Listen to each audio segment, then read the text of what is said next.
language to code everything you want.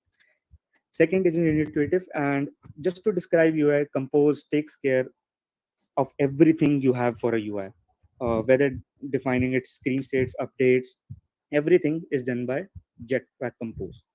So third is it accelerates development. So basically what XML had is we have to had too many different files for the same things, and it iterates a little bit slower than the usual. So this accelerates a lot faster than the XML, and it's also powerful. It has a lot of Android platform APIs access to it, built-in support from material design, dark themes, animation, and such more that we'll learn about. So what are Compose Camp? So this is organized by Google. It is a community organized events which is focusing on Jetpack Compose Android. Sorry for that. Jetpack Compose, where attendees like you always get hands-on coding experience with Compose. We're focusing on Compose this time, not on the XML on part. So we'll be learning basic Kotlin in the upcoming sessions. Now, if all of you who might know that last year we had Android Study Jam, so is it similar to it? If you might anyone have doubt regarding the same, it is similar like Android Study Jam we had last year, but the learning format is same, right? The topics are different this time. We have hands-on learning this time for a specific Android topic, which is Compose. So this is the basic difference between the Compose Camp and the Android Study Jams.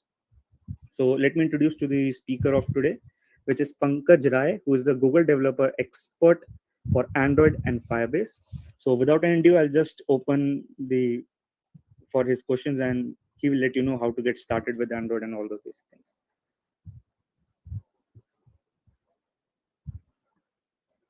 Pankaj sir, are you here?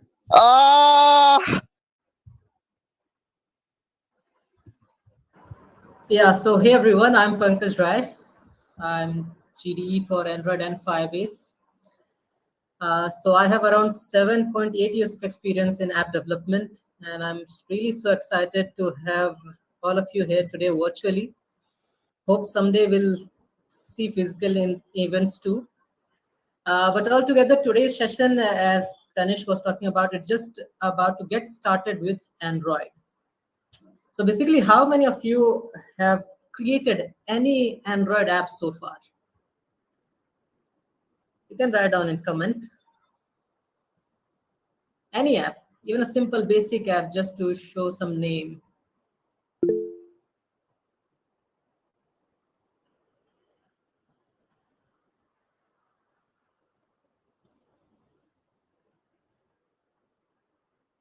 Okay, just one calculator.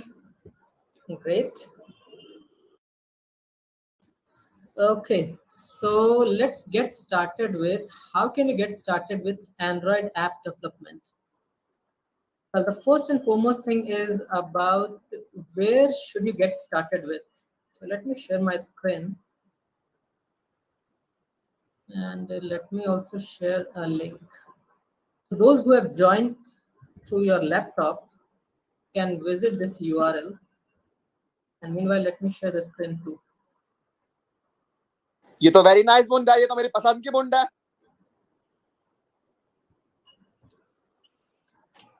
All the spammers who are doing all these kind of things will be removed very, very soon. We've spotted you, Lakshay. Very sorry for that, sir. Please continue. So as Kanish was saying about Compose Camp, well, Google has come out with this camp so that students or the beginners or even the experienced persons who is well versed with Android app development can brush up their skill or to learn their skills with Jetpack Compose. Well, as Kanish was talking about, Jetpack Compose is new, and it is certainly new. And the prime reason why it got introduced was the existing UI toolkit. When we used to create app around 5-6 years back, then for every little thing, we used to write a good amount of code. And just for an example, if I'll tell you about the scrolling list, I am sure majority of you might have used WhatsApp, Twitter, LinkedIn. You might see the scrolling content there. The feeds comes in, you can see,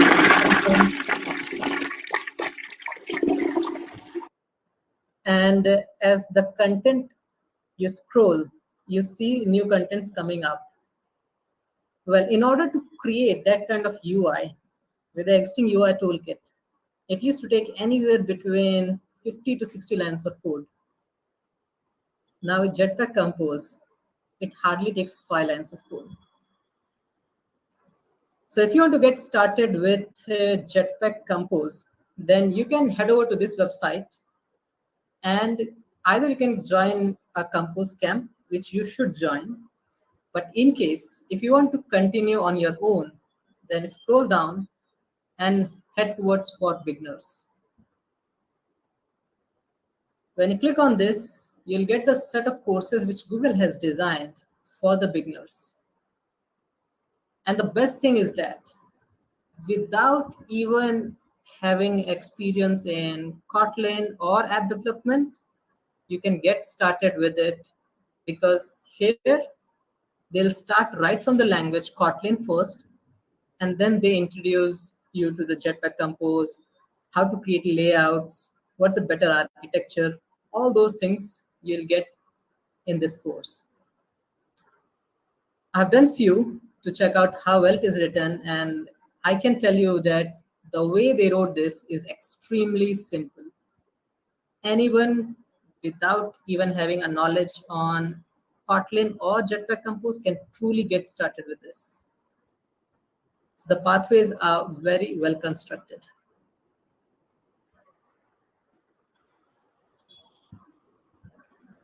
And one more thing is about Kotlin. So if you are new to Kotlin, then do head over to this website too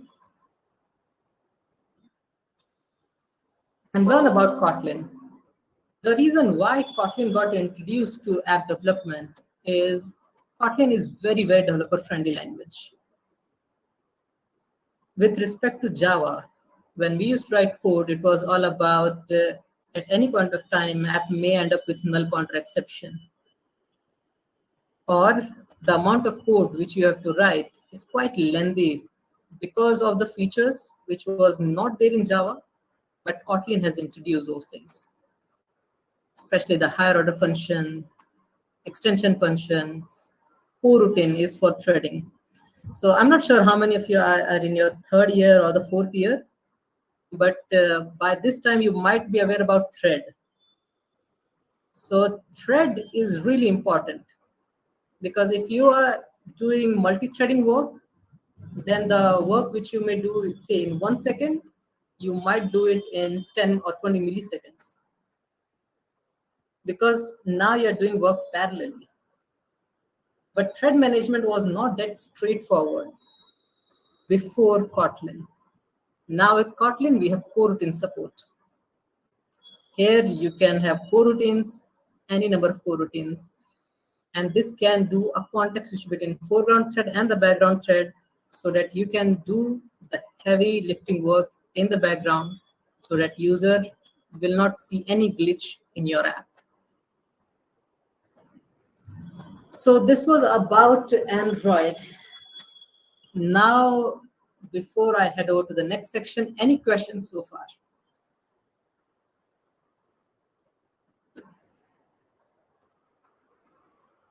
Okay, so I can see a question. Can you please talk about what is threading? Well, threading is about, say for example, you have your UI layer. In terms of Android, I'm saying, generally all the work that you do is in the UI thread for the rendering part. But all the heavy lifting work, for example, doing a network call, just think of a case that you are doing a network call and that network call takes 1 second. What you will do till then? Will you make your UI to hang until that network call succeed? Well, that may not be an experience which user might be expecting, because at any point of time, they want your app to be seamless. They don't want your app to be stuck in between. So how about, instead of work which is done in the UI thread, you take it down to some background thread. Just imagine it's a random thread which cannot interact with UI. It's much better because now your UI is not blocked anymore. So you do your network call, say it takes 1 second or 10 seconds. After that, once it gives the result back, you update the content on your UI thread. So Android itself have a process, and that process can have multiple threads. Among that, UI thread is the thread which interacts with UI component. So being in the background thread, I cannot update UI. I have to come to the foreground thread. Any other questions? Kanishk, why don't we put forth some community questions we had previous to, like, before the session started? Because kids had a lot of beginner doubts as well. Yeah, definitely. So one of the basic question they had when they have started that, Java was very common language before the Kotlin came into the line. So should they start with Java or Kotlin? And another main doubt they had, that why should they choose the native Android development over the Flutter, Flutter and React Native, which is cross platform basically. So why should they choose this? So this was the main question they had. Okay, so for the first one, what should they choose, Kotlin over Java, Java or Kotlin? So the prime reason why Kotlin was introduced is because of its simplicity. If you have developed app with Java, and now if you try to develop app with Kotlin, the difference you will clearly see. If you are directly getting started with Kotlin, you may not see the difference. But if you have developed app with Java, and now if you try out with Kotlin, you can clearly see the difference. So when if it was like for Java, there was a lot of feature which was not at all there, but it was an ask from the community that bring on those features too. But Java is not that language which will give you quite frequent updates. Whereas Kotlin, when it got introduced, it has taken care of the developer pain, and they brought on all those features which developer was asking for. For example, an extension function. With Java, if you want to add any feature to the extreme component, the only option you are left out with inheritance. And inheritance is something which you should always avoid. Prefer composition over inheritance. Create object kind of pattern over following inheritance. Because the more and more inheritance you do, it will be more problematic in future. Composition is like for everything you create object. And because you are creating object, that it is having its own boundaries, that what are the things that it can do. And now when it comes for Kotlin, what they did is that they brought in extension function that without inheriting the component, you add feature to that. Well, the problem got straightforward solved.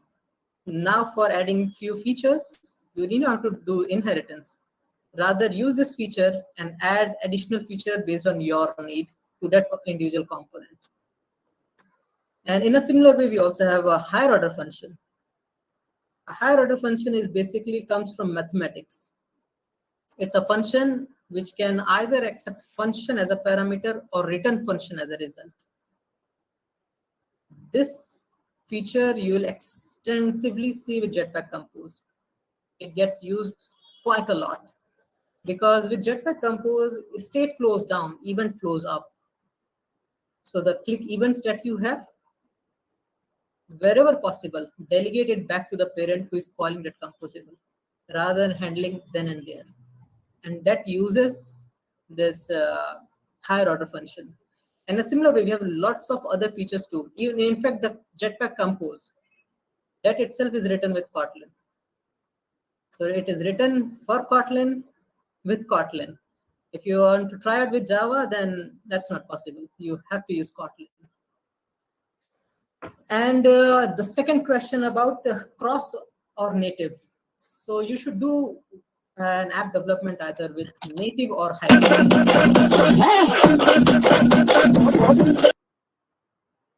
Well, with native and hybrid, the main question depends on what are your objectives. If you want to create app where your target audience is Android users, what's the point of going to the hybrid platform then? Because you are creating specifically for a particular community. And then for that, when you have the support from the native side, what's the point of selecting any other hybrid framework?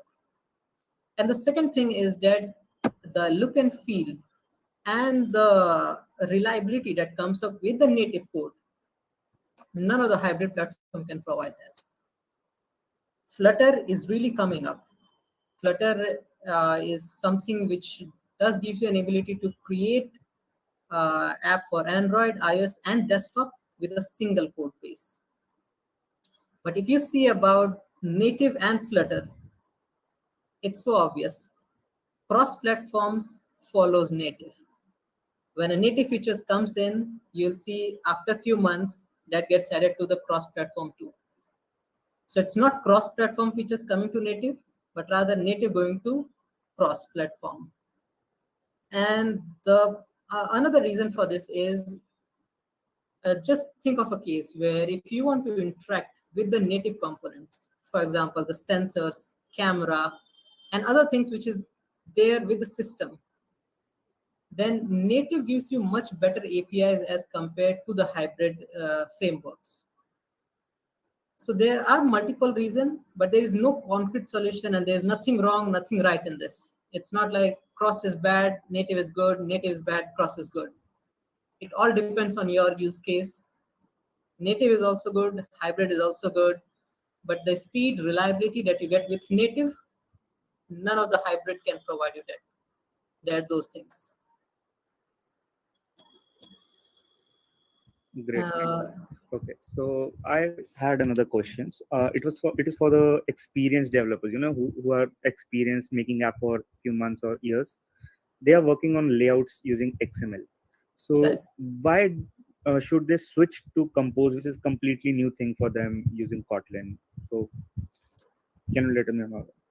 Well, the basic problem there is with the existing UI toolkit. So primarily this question is about why should I switch to a new UI toolkit over the existing UI toolkit? So it's an obvious case. If new is coming up in the market, then it is solving the problem which was there with the existing one. The major issue with the existing UI toolkit is an ability to expand that, so an ability to do UI modifications. If you want to change the shape, you want to add some sort of background or other things, then there are multiple things that you should go ahead with. It's not that it is not possible, it is possible, but now just imagine a case that you have a button and you want to give a rounded shape to that. If you are using material button, then we have a rounded option. In case you are not using that, create a drawable, have a shape, give that shape to button. In a similar way, all these things brings up very tight coupling between these multiple files. If you are creating any layout based on your XML file, now you will inflate that layout with your Kotlin file or the Java, whatever you have written with in your activity or fragment. What you are introducing here is tight coupling. In case any of the ID that you have used in layout get missed out, or you change that, or if that you are adding new component, the new UI elements to that, you need to go back and change that activity or the fragment too. If you don't do that, it will eventually leads to app crash. So here with new UI toolkit, it's loosely coupled. It follows composition actually. What it does is that now you have a dedicated function which is called as composable. All your UI is there in the composable itself. So now also tight coupling exists, but instead of tight coupling between files, now it's limited within function. And by this way, it improves your code in terms of testability and even to maintain it further. Also, the next thing is about the app development time. The time which you're taking with XML based layout and the time that you're going to take with Compose is going to have a major difference, because now for everything you have to write a very small amount of code as compared to the existing UI toolkit.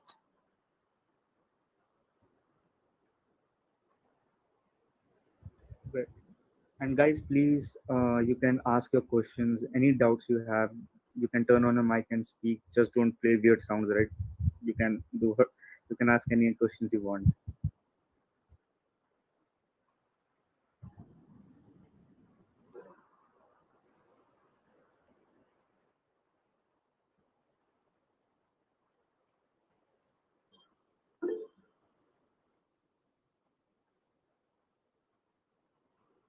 Which one is easier for beginner? Can we also compare the quantity of code in Compose with React Native? Which one is easier for beginner? Well, if you are aware about Kotlin, then you will find it very, very easy to get started with Jetpack Compose. If you are new to it, then I would say that first learn a basics of Kotlin, because once you are well versed with Kotlin, you'll find Jetpack Compose is going to be very, very fun for you. But if you are really new to the language, it's very obvious case. If you want to build a product, know the language first. With compared to React Native, again, that's for the hybrid. So if you are looking for the hybrid, React Native and Flutter both are good actually.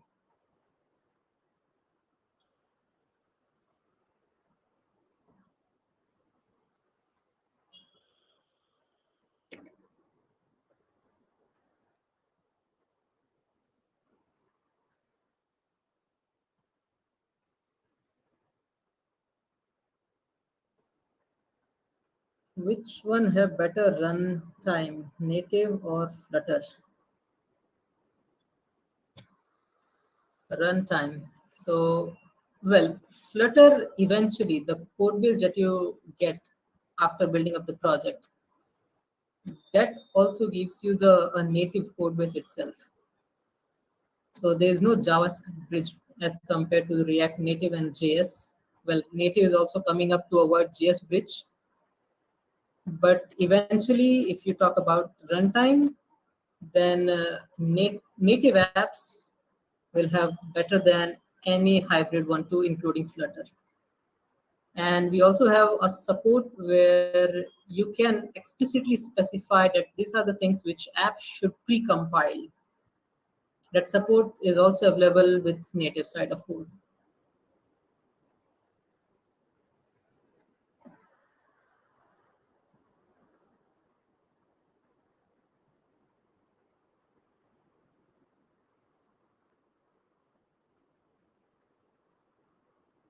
Which one takes less time to build app, native or hybrid? Well, the major concern comes with hybrid is the project setup itself.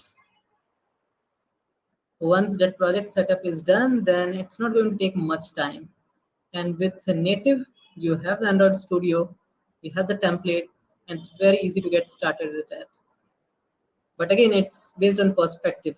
Once you create one or two application with React or any hybrid platform, you'll find it a less time consuming there too. But initially, if you are getting started with that, it may be a bit time it may consume more time. When we'll start learning Kotlin? Well, you should learn Kotlin in the early days. So before you come out of the college, if you are well versed with Kotlin, then it's not just for Android app development, but with Kotlin, you can also do backend development. You might have heard about Java developers doing backend.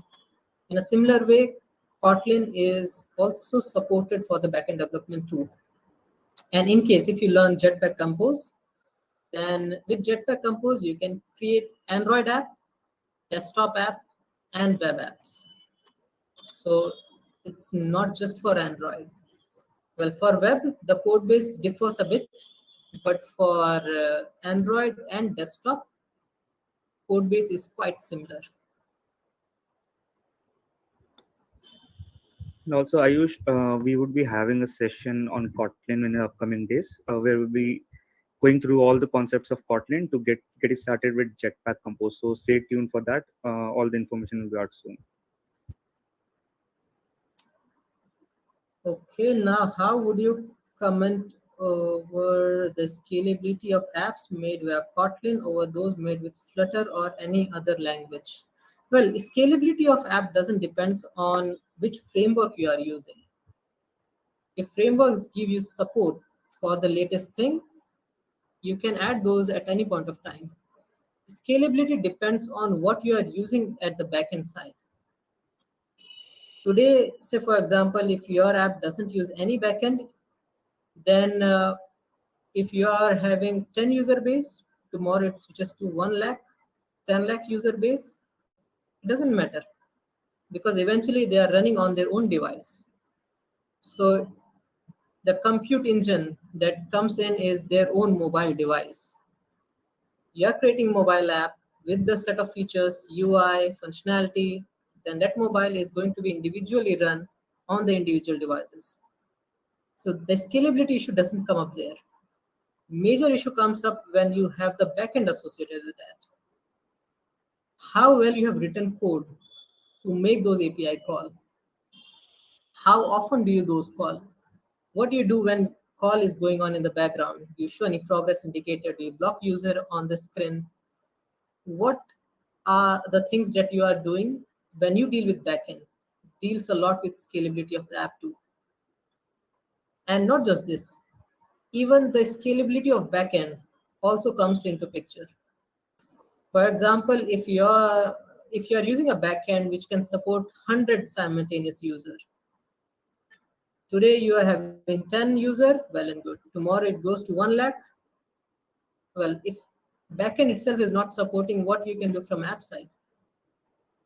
So scalability is divided into various factors. And yes, with native, the way the guidelines is provided by Google can help you to make a highly scalable app with a set of features, the way you do API calls, and after using the Kotlin features, you can certainly make it a highly scalable app.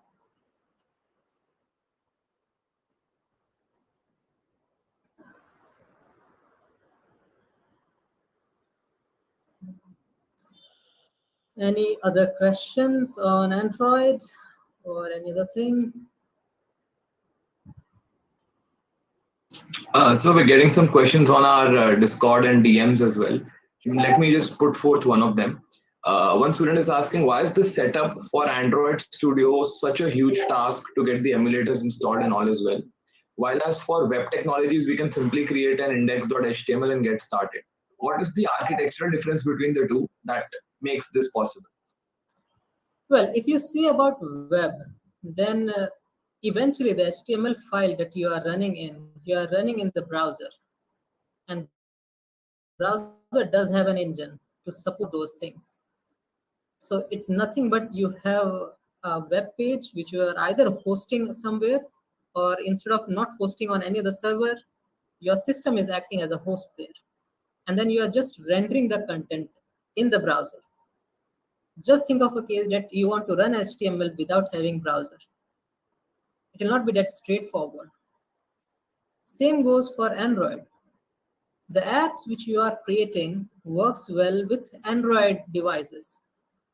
But emulator, the way it is created, gives you an emulated environment where it gives a feel as if you are having a physical device. And that is something which comes up with lots of features which OS provide. So as to unzip app, run app, it provides the environment to run the app. And that is why emulator is much more heavier than what you see with web. But Google is really coming up with various ways to avoid emulator too. With Jetpack Compose, we have an ability where without running app on emulator on the physical device, you can see the UI, interact with the UI right in Android Studio.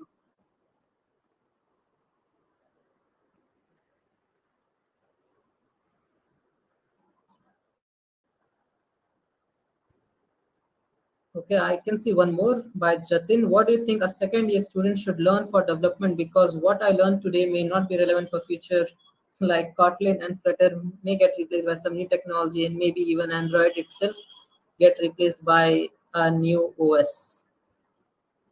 So Jatin, are you from CSC background or ECE or civil or mechanical? CSC. Great. Then if you have chosen this branch, then you have chosen a branch where you have to do ever learning until unless you are in this sector. When it comes to civil, mechanical, electrical, these are those sectors which doesn't update themselves quite frequently. IT is the only sector where technology gets replaced as soon as you start learning, knowing about those things. When I started my career in this sector, I was only into app development. Today, I'm also into machine learning. I'm also into augmented reality. So it's not about sticking to one and then trying to think that, okay, I can end up my career with just learning about this particular tech, do work, get paid, and then happily retire after 40, 50, 60 years of age. Here, you have to keep on learning. If you know about one particular thing, you think that, okay, I did master in this, I know about in and out of it, look for another tech. Grow your skill set. It's not about just having a capability to work well with one, but the more you have, the better it's going to be. And that's true for the companies too. Just think of a case that if a, let me take an example of a startup. A startup is something which is growing fast in India as compared to the previous 4 or 5 years. Now you see that there are many startups which came up. A startup generally comes up with 10, 15, 20 members because they cannot afford a very huge employee base of 1,000, 10,000 employees. Now, do that startup hire a person who is good only in Android or in accordance to that position? There's also one more developer who is good at UX, app development, say website development, or even for the iOS. It's simple case. If there is a person who is having a knowledge on multiple domains, that person gets a preference too. Because you may never know that you may work in app development now, requirement changes, you switch to hybrid. From hybrid to something else. So it's all about ever learning. You cannot stop at one tech.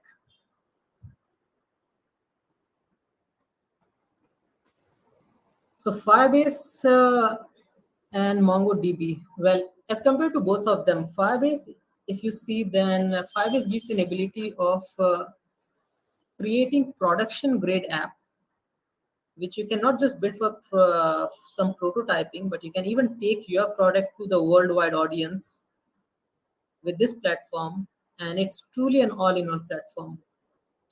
Firebase helps you to create your Android, iOS, or web apps with lots of services offered under one umbrella. You have backend database, which is real-time database, authentication service, analytics, Crashlytics, then app distribution, push notification, and there's so many other things which comes up with Firebase. Where if you are the student and you are not willing to pay the cost to create your app, which have a backend and having any other services which is associated with backend, then Firebase is something which you must try on. The services offered by Firebase, where majority of them are either free or free to get started. So you need not to register your credit card or pay the amount until unless you are in the free version. And the free version which they have is much more than sufficient to create a prototype application. For example, if I talk about backend database, then if you talk about real-time database, then there's a limit of 100 concurrent user. And if you talk about real-time database, means another one, Cloud Firestore, then it lets you to have 50,000 reads per day. This is much more sufficient for any prototype application. Later on, when you feel that yes, your product is performing well, you can take to the global audience. You can switch to the paid account too. Okay, now I can see one more by Shivam. What you'll suggest, because I'm a web developer and I'm thinking of learning React Native for mobile dev, or start with native language for like Kotlin. Well, if you have an experience with web development, then I would say that look into React JS and React Native too. Because with this React Native, you can certainly create mobile apps. React JS is again widely used framework. So React JS and React Native, they both are going to be helpful for you. But if you are willing to create dedicated Android application, you want to get into the app development, then native is something which you should try on. But as you are already a web developer, then I'd say learn about React JS, Angular, and then come to React Native.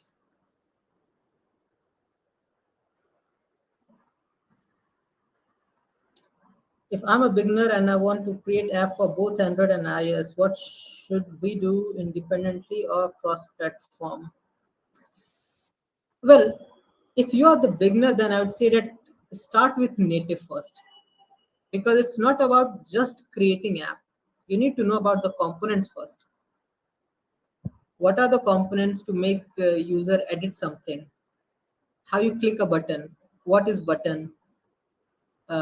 What is image? How do you load image? When you have a knowledge on the components, because with native it's very easy to get started. If you see about any of the cross-platform framework, then the amount of code base that you write, and when you compare it with the native side, whether it's an XML based or JPEG Compose, there you have to write much more code as compared to the native side. So it will be very easy to get started. And the second thing is that the community support that you see for the native side will not have that much support for the hybrid one.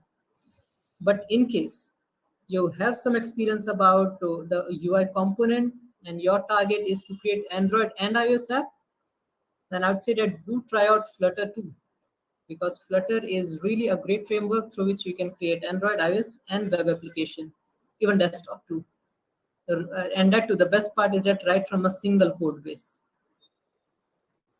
But if you see about the native side, then it will give you a clear picture of what is UI component, how you should architect the app, and it will give you a basic about what app is and what app demands. Once you have the basic understanding of app, then play with any other cross-platform frameworks too. Ashdeep, what is the major difference between real-time database and file store? So Firebase offers these two services, real-time database and cloud file store, where both of them are real-time database. When Firebase was launched, it was just having real-time database and authentication as a service. Now it's having so many services. It's having around 20 services now, where Cloud Firestore is new as compared to the real-time database.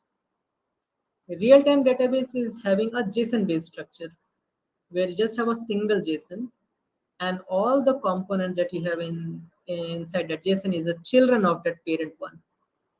So you can just think of a one huge JSON object, which is having all the subchild based on your UI. But Cloud Firestore is a bit different. It is not a single JSON object which is having the children's. Rather, it's a collection and document-based database, where you can just imagine that in your Windows or Mac machine, you may have a folder, and inside that folder, you are having files. So in a similar way, here we have collection and document. Collection is just like a folder, which doesn't contain any data, but it only stores document. And document is a place which can store all your key value pair. So with this, if you have a huge application like an e-commerce application, then structuring of data is much more simpler in Cloud Firestore as compared to real-time database. but both the services are operational and stable version. So you can use any of them based on your need. And one good thing is that both of them also supports offline database. That means if you use real-time database or cloud file store in your app, either Android or iOS, if you see the content when you're connected to internet, you'll see the same content even when you're not connected to internet too. Because it tried to do an API call, it figures out that there is no internet connectivity available. It gives you information from the local memory. Because once you load the content from the server, it stores all of them into the local database. So that next time onward, even though you do not have any internet connectivity, it doesn't make much sense to that. It will give you the content, and not just give you the content. You can do all the operations like read, delete, adding new content, everything you can do. And as soon as you get the connectivity back, it will push the update back to the server. Okay, any other questions we have? Okay, we have two questions from YouTube live stream currently. The number one is, what goes well with Firebase, Android or Flutter? Well, recently Firebase has provided support for Flutter too. So earlier we were not having much support for Flutter, but now we have the dedicated SDK for Flutter too. So it works really well for Android, iOS native side, and Flutter for the hybrid applications too. Okay, so and the second question is, as a mechanical student, will Android development help me in future? Well, if you are looking to have a career in IT sector, then yes. And if you are not willing to have a career in this sector, then still it can help, because eventually it's not about creating app for someone else.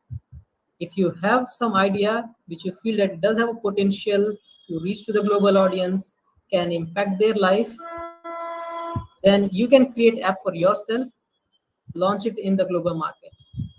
And this is true not just for mechanical, but for any other domains too. You can even provide guidance, help, can talk about your experience. So anything which you feel is going to be helpful for the community, you can build from your side and let the community use and get benefited with that.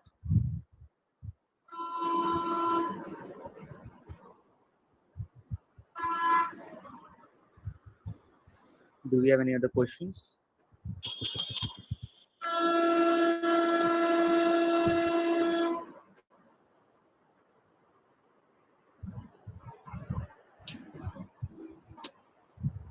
I don't think we have any further questions, so I think we can move on to the setting up Android Studio.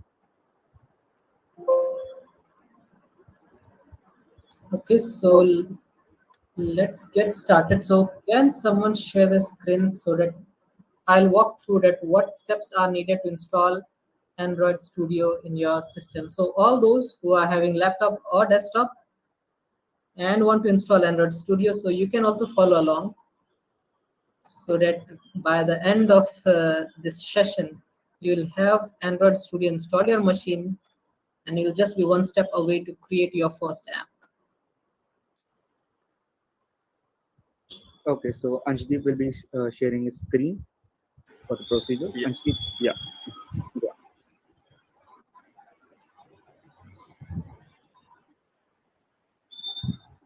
Let me share a link in the chat so that others can directly head over to that.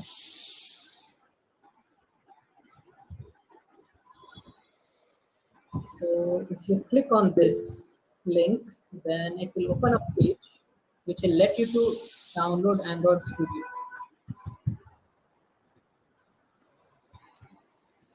Now just click on that, where, yep, click on this, accept the terms and conditions, and let it download. Well, one major thing is that it will also give you a batch. So if you have already signed in, then do not skip that part. Let that be added to your batch. You can create profile, and once you do any code lab, download studio, download preview one, it will give you the badges too. That badge you can showcase to anyone that, okay, I did this work, and because of this, I got this badge too.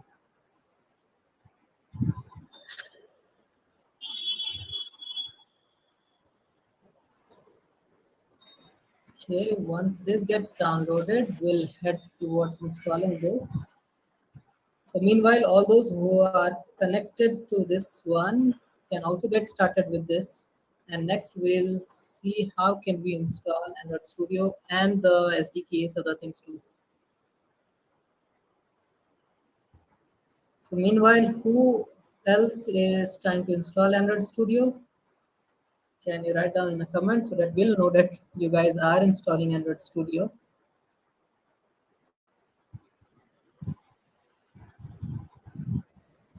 Okay, one member, just one.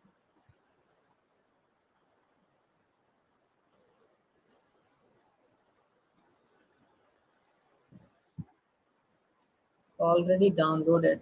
Great. So if it is already downloaded, then click on it.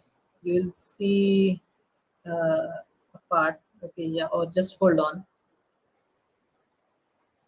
Great, I could see downloaded, already downloaded. 1, 2, 3, 4, 5, 5 members out of 26. Okay, 7, 6. Great.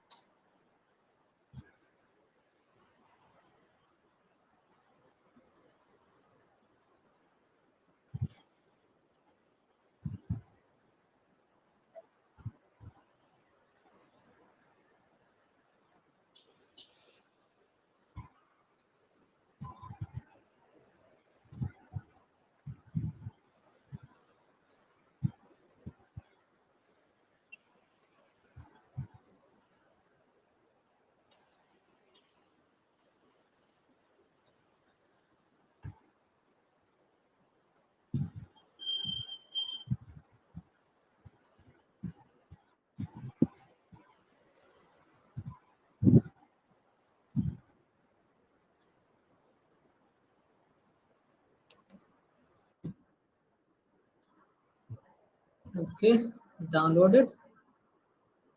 Now you can click on open file. For those who have exe file, just double click on it.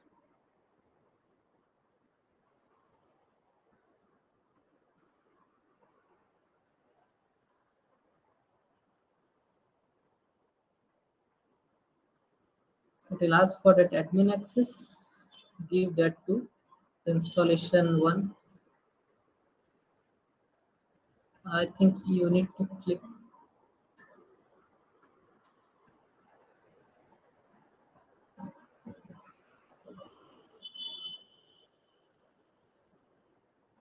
Okay, next.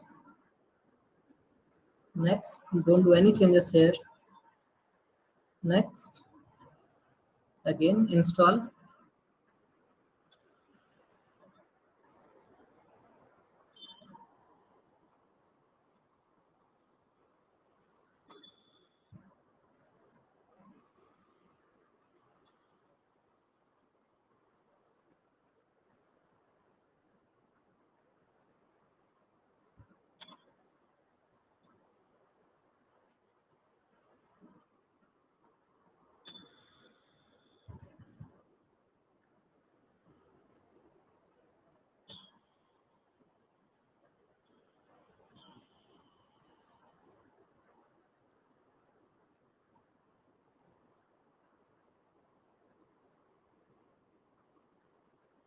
Okay, as it is completed, now you can again click on next and finish.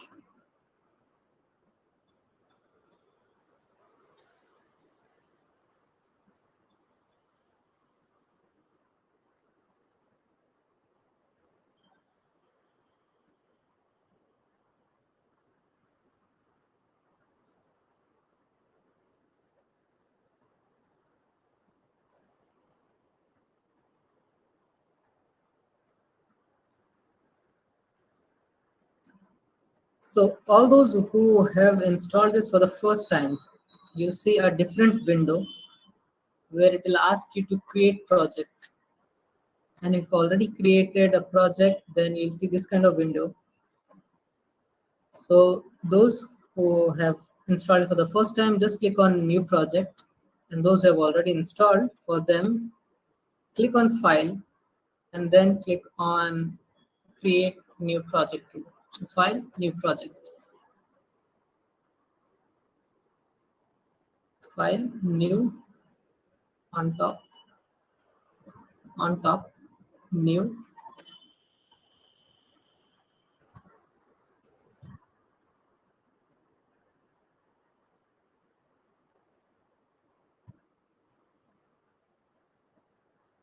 Yep. So click on new project.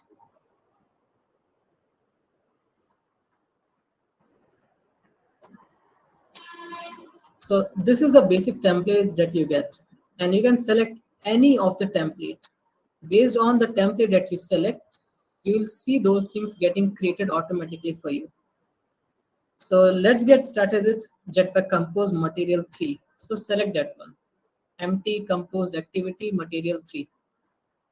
Beside that. So this is with Material Design, and this one is Material 3. Okay, next.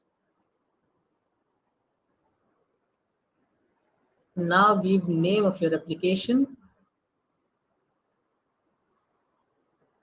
You can name it as demo, where name generally starts with capital case.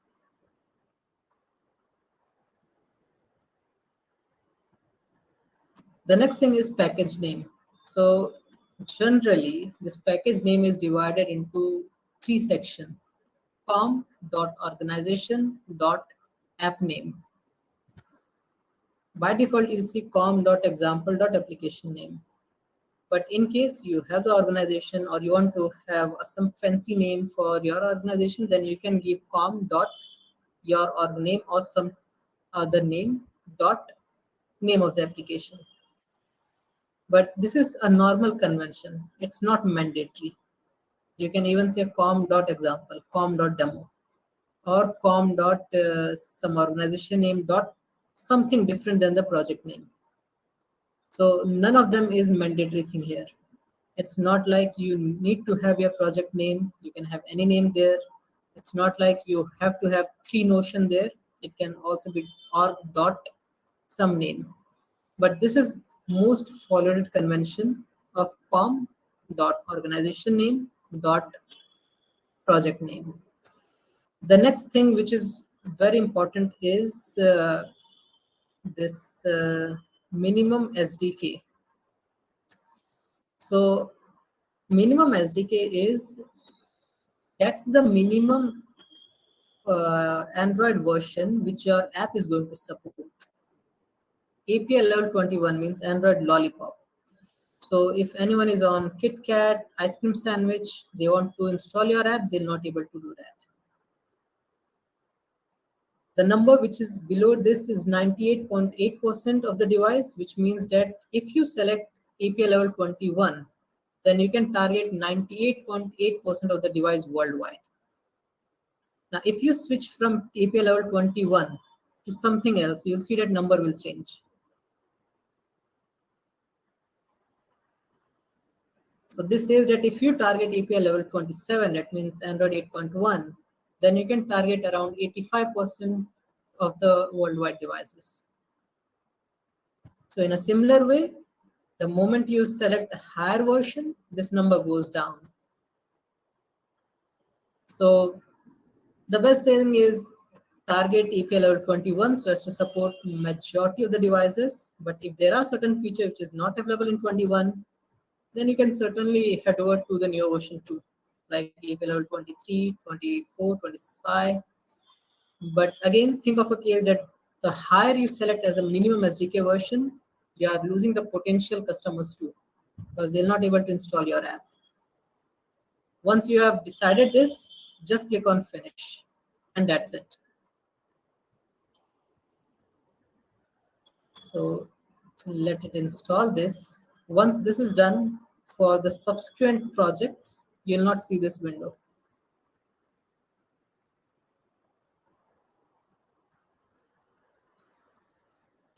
And after this, it will create a project with main activity and a sample compose. It will be the greeting composable, which you can run and see in emulator or the physical device. It will just have a text on the UI.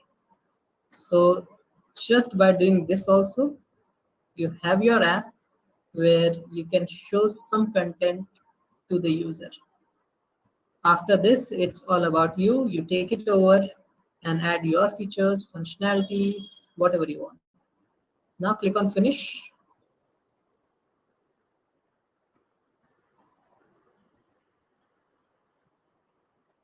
Let it get sync.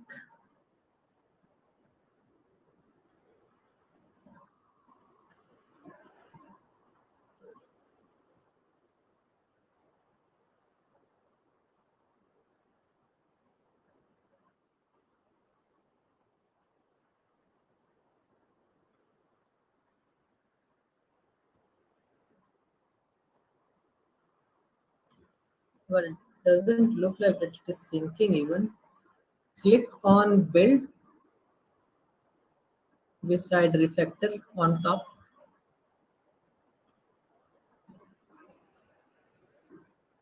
Okay, it's building. Fine. It was taking a bit of time earlier.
Okay, it's in the final step, build model. Well, as it do, can you click on the fourth icon from the left? A phone icon with Android logo below that.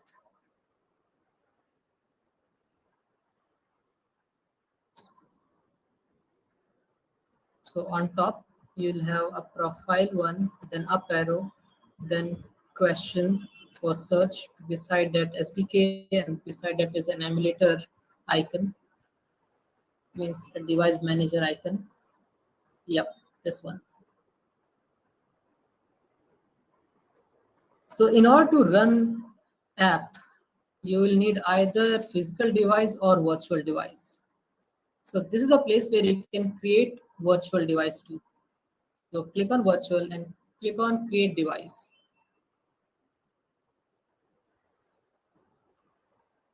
You can select the model and the category too, because you're targeting phone. So target phone and then click on next. After that, the OS which you want to run, Android level 33 to all the way 21. So select the higher one, say 33 itself. And this is just a one-time process. You need to download it. Next time onward, you can reuse the same.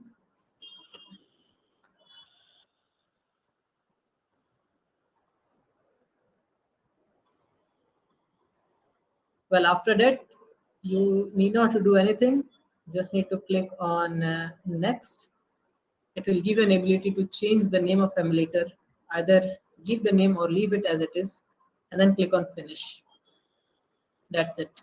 It will create an emulator for you where you can run your app. Physical device, that's always available. Go to your mobile's phone turn on the developer options, turn on the USB debugging, and then just connect your mobile through USB.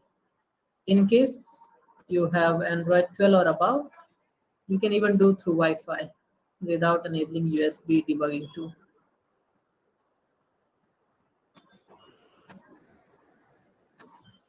%. Okay.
Okay, so as this is getting installed, do anyone is having any questions on Android Studio, how to create app or something else?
Okay, look like that's going to take more time. So any questions on this about how to install Android Studio or to set up emulator?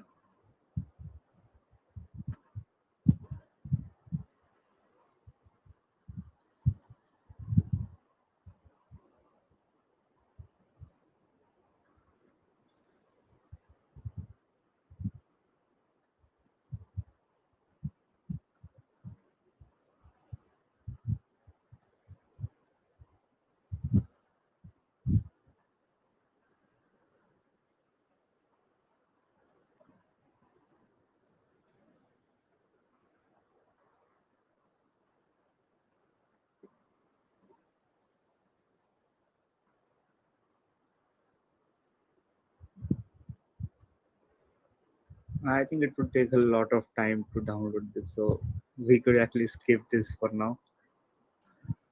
Yes. Okay. And we can stop presenting the screen.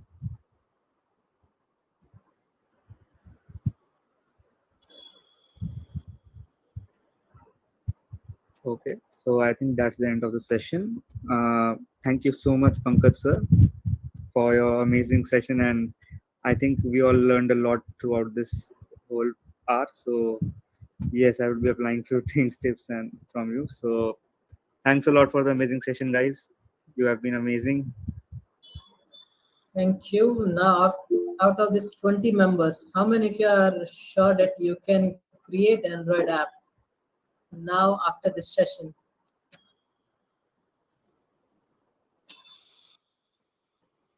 No one so far? I can, okay, 1, 2 members.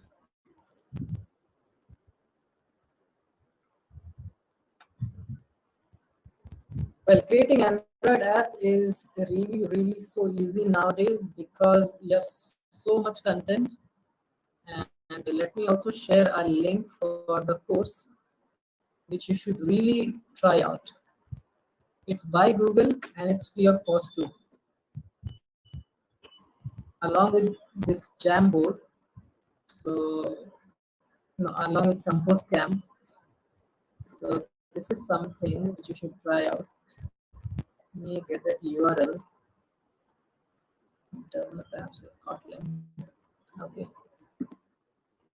So that's the link we should really, really try out.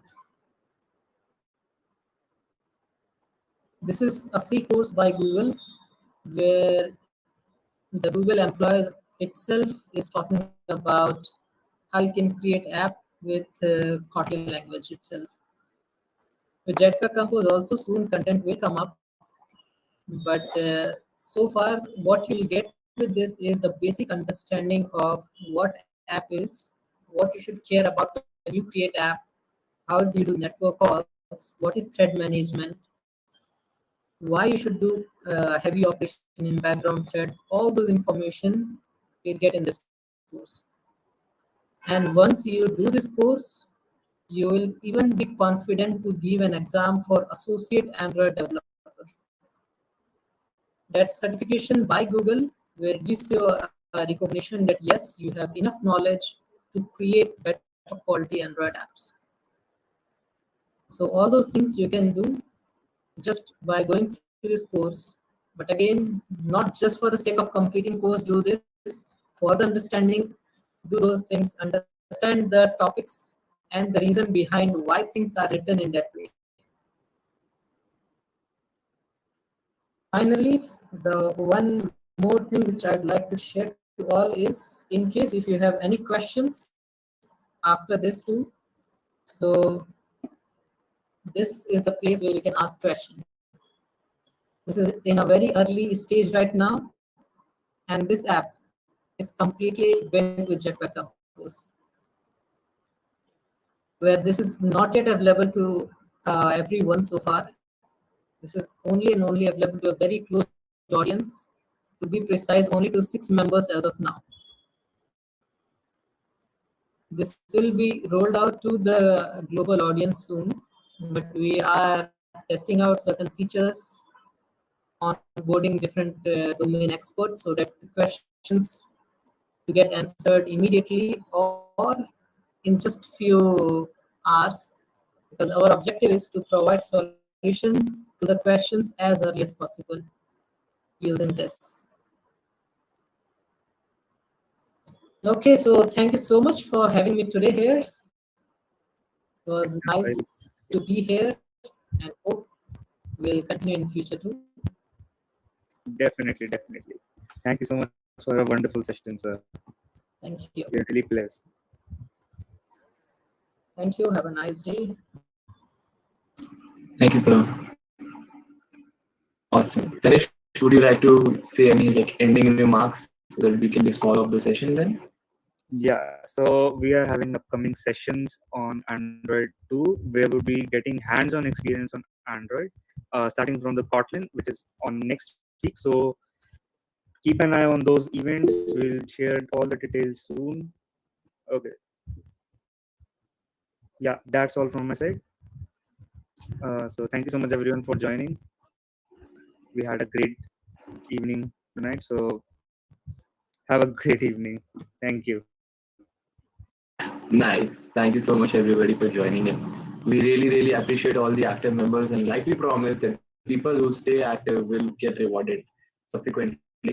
Jatin, could you please just drop your any social links so that we can share some resources that will be really helpful. We feel that you are very interested in development, and GDS and GTPD is a space where you can learn and grow a lot in terms of a developer. Check out our socials, WhatsApp. Got it. So yeah, check out our socials for the kinds of things we recently did at the Hacker House. and we have a lot in the pipeline. The team knows. Look at the stress on Kanishk's face. So, jokes aside, we'll reach out to you very, very soon. And yeah, thank you everybody for joining. See you in the next session. Bye bye. Goodbye, everyone.